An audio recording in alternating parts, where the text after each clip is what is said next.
Thank you very much. That's very kind. So I like to think of myself as a positive person. And I came across The Secret and The Science of Getting Rich, these books and movies and so on.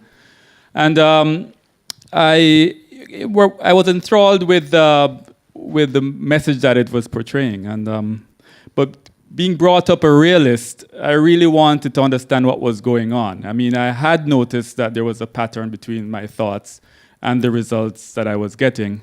But I wanted to be able to explain it and so be able to really see what was going on from a scientific standpoint. So I did what any normal person would do. I left Jamaica, came to Cardiff to do a PhD in social psychology.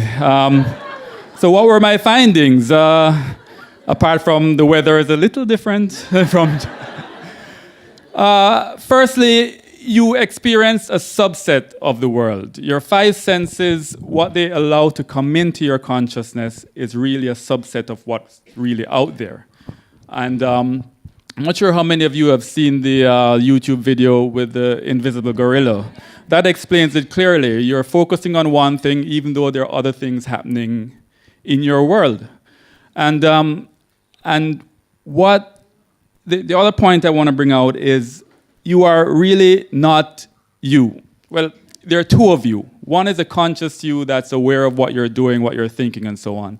And then there's a subconscious you, an imposter, so to speak, inside of you that's actually making decisions, carrying out your daily routines without you even thinking about it.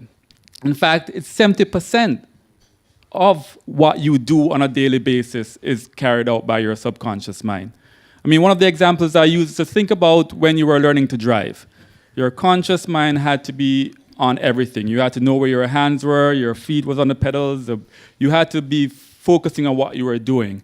But after a few weeks, you passed your tests and a couple months have passed. Your conscious mind can be thousands of miles away, but you're still driving. Your subconscious, it has been programmed, and you're then carrying out that activity without thinking about it. And most of your daily life, that's what you're doing. The things you're focusing on is a fraction of what's going on there. And your subconscious is carrying out your activity on a daily basis, that imposter. And where did you get that imposter from? Where did that program come from? It's from your parents and your guardians at an early age. They were doing the best they could based on what they learned from their parents. And so they gave you all these programs that became you. You think you are that. When it's just, if you ask yourself, why do you think that way, you can't explain. So the way to change is to change that imposter, to change those programs, and make sure the programs that you replace them with are the ones that would bridge a gap to success. In fact, what is that success? It's not a point, as was mentioned earlier. It is actually sustained enjoyment. It is enjoying the moments in your life. You see, if you look at your life from the moment you are born until the moment you die, it's a journey, and you live it by moments. And every moment you have a choice to choose the optimal experience in this moment. Then you move on to the next moment. Can I choose the optimal experience in the next moment? If you, at the end of your life, it's all spikes, that's a fascinating life. If it's all troughs, then not so good.